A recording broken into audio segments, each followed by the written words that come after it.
Good morning everyone. Welcome to the class of financial derivatives MCQs. Now today we are going to take up multiple choice questions in financial derivatives, right? The topic of discussion today will be Black-Scholes model.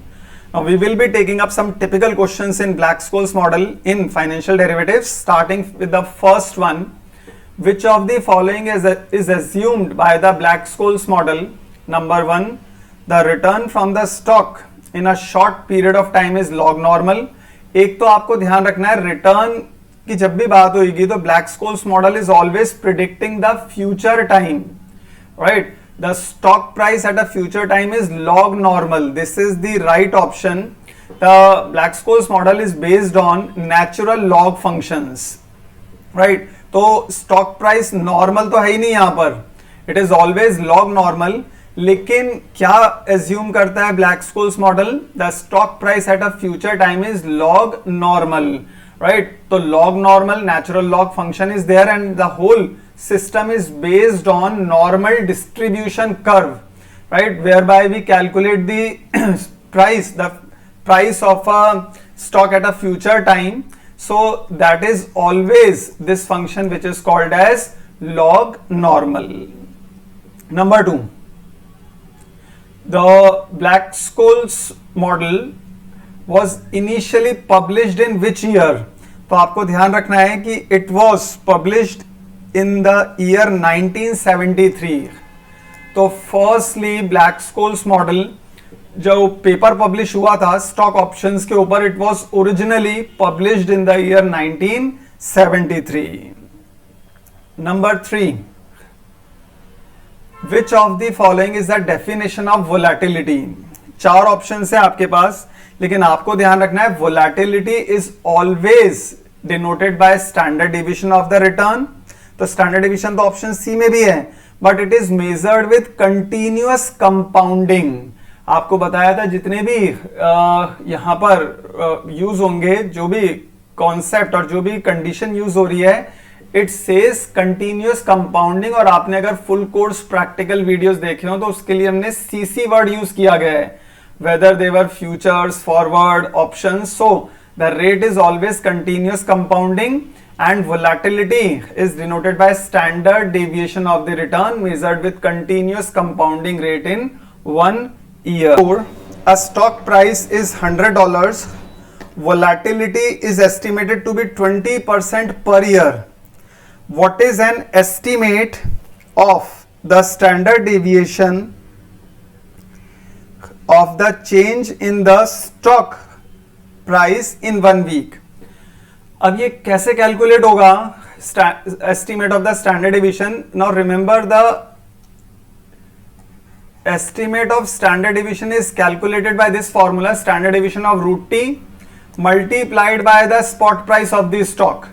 तो standard deviation जो दिया है हमारे को, जो यहाँ पर given है, that is 20%, उसको 0.20 ले लेंगे. Volatility is basically denoted by standard deviation. Now this question says that you have to estimate the change in the stock price in 1 week. तो टाइम जो है 1 वीक को लिखा जाएगा 1/52. Why? Because there are 52 weeks in an year. तो time is denoted by अगर आपके पास months होता तो आप 12 से डिवाइड करते, वीक्स है इसलिए हम 52 से डिवाइड करेंगे, लेकिन 1 वीक दिया हुआ है तो 1 divided by 52 multiplied by the stock price. वो कितनी दे रखी है? $100. अब एक बार अपने अपने कैलकुलेटर्स को यूज कीजिएगा. सबसे पहले 1 को डिवाइड कीजिए 52 से, जो आंसर आए उसका अंडर रूट कर दीजिएगा, तो वो हो जाएगा लगभग 0.20. तो एज इट इज 0.1387. तो 1387 है, तो 3 प्लेस तक 139 ले लेते हैं. तो 0.20 को अब आप 0.139 से मल्टीप्लाई कर दीजिएगा और इंटू 100 कर देंगे. जब आप इसको इंटू 100 कर देंगे तो ये आ जाएगा 2.77 के आसपास. So that means option B is absolutely correct. हमें और ऑप्शन देखने की जरूरत ही नहीं पड़ी, इसके अंदर और भी ऑप्शन दे रखी थी. but we don't require to see all the options. For fourth question, option B is correct. कैसे आया आपको बताया, स्टैंडर्ड डिवीजन रूट टी इसका फॉर्मूला था. स्टैंडर्ड डिवीजन दे रखा है 20% यानी कि 0.20. रूट टी मतलब 1/52. 1 को डिवाइड करना 52 से, क्योंकि 1 वीक का डेटा है. 1 डिवाइड बाय 52 और उसका अंडर रूट कर दीजिएगा. जो आंसर है उसको 100 जो स्टॉक प्राइस है उससे मल्टीप्लाई कर दीजिएगा. सॉल्व कर देंगे तो ये आप सभी का, use your calculators, will get the value as 2.77. Right. Okay, next question.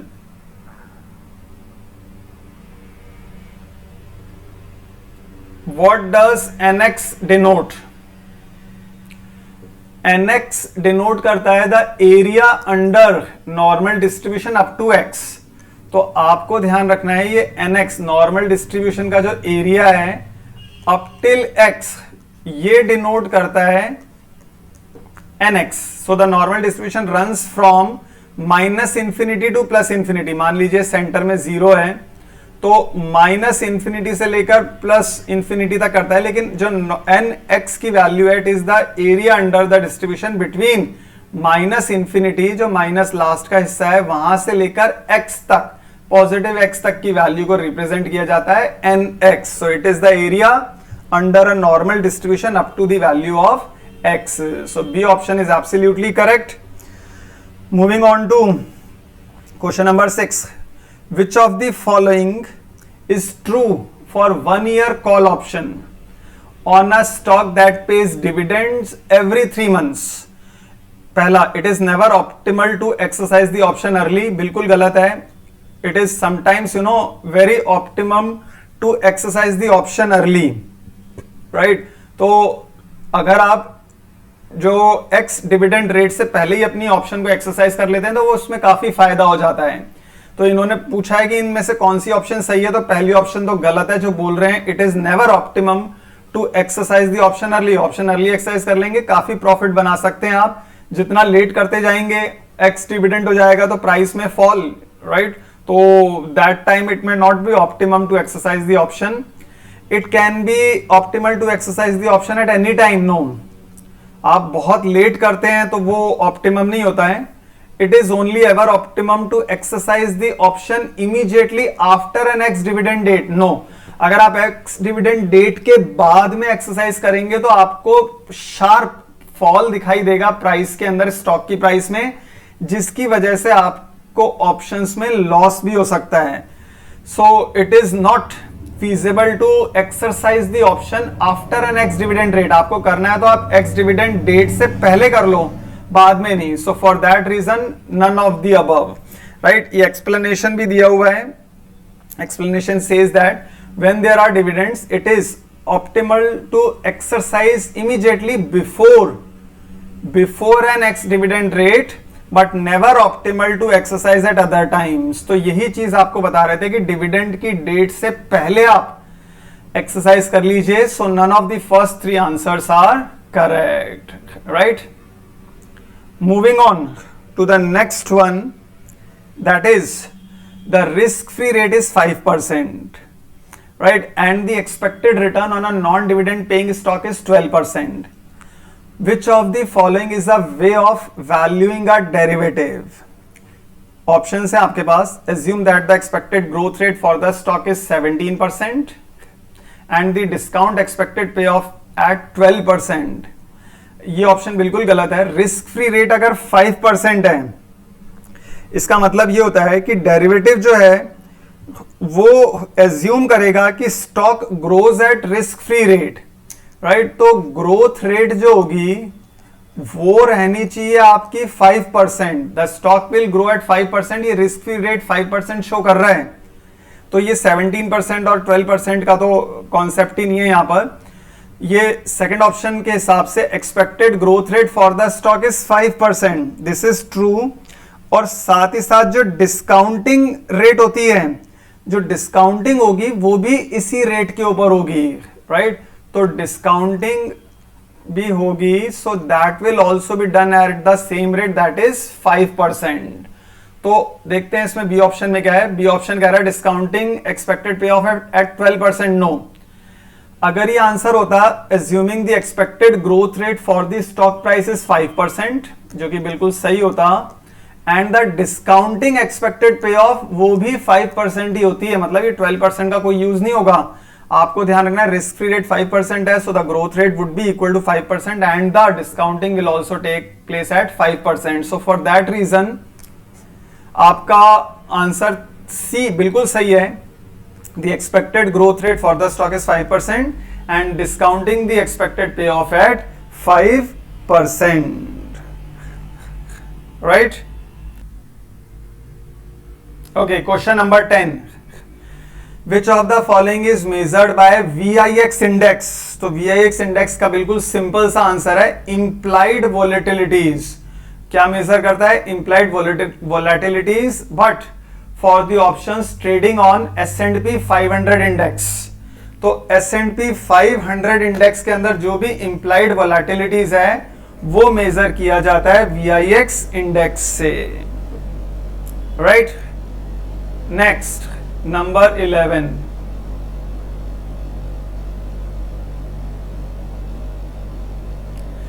What was the original Black-Scholes model designed to value? तो originally वो याद रखिएगा, it was designed for a European option on stock providing no dividends. तो वो American के लिए नहीं develop हुआ था. It was designed for European option on a stock paying no dividends. That was, the purpose of Black-Scholes model. Next, number 12. A stock provides an expected return of 10% per year and has a volatility of 20% per year. What is the expected value of the continuously compounded return in 1 year? तो आपको value बतानी है यहाँ पर. अब वो कैसे आएगी? जो भी रेट है प्लस आप कर देंगे इसमें स्टैंडर्ड डेविएशन स्क्वायर बाय 2. ये फॉर्मूला याद रखिएगा. तो रेट दे रखी है 0.10, स्टैंडर्ड डेविएशन जो है हमारे पास वोलेटिलिटी 0.20 है, तो 0.20 का स्क्वायर करिएगा, डिवाइडेड बाय 2 कर दीजिएगा. राइट? और इसको सॉल्व कर देंगे तो आपके पास आ जाएगा 0.2 का स्क्वायर हो जाएगा 0.04 डिवाइडेड बाय 2, 0.02 और 0.1 ऐड किया तो 0.12 और simply 12%. So for this reason fourth answer is absolutely correct. Fourth answer है 12%. राइट? तो ये चीजें ध्यान रखनी है आपको ब्लैक-स्कोल्स मॉडल के अंदर. Right? Next, moving on to another important question. Number 15. Which of the following is a way of extending the Black-Scholes marathon formula to have a European call option on a stock paying a single dividend? तो आपको याद रखना है, आप उसमें क्या करते हैं? You always subtract the present value of the dividend from the stock price. जो भी stock price होती है उसमें से present value of the dividend है उसको माइनस किया जाता है. राइट? ये आपको ब्लैक-स्कोल्स मॉडल के फॉर्मूले में भी सिखाया था. Right? Remember the formula for that. I just remind you that was S minus D upon ERT. Right? Then ND1 minus K and D2 upon ERT. तो ये जो D अपॉन ERT है इसको बोला जाता है present value of the dividend.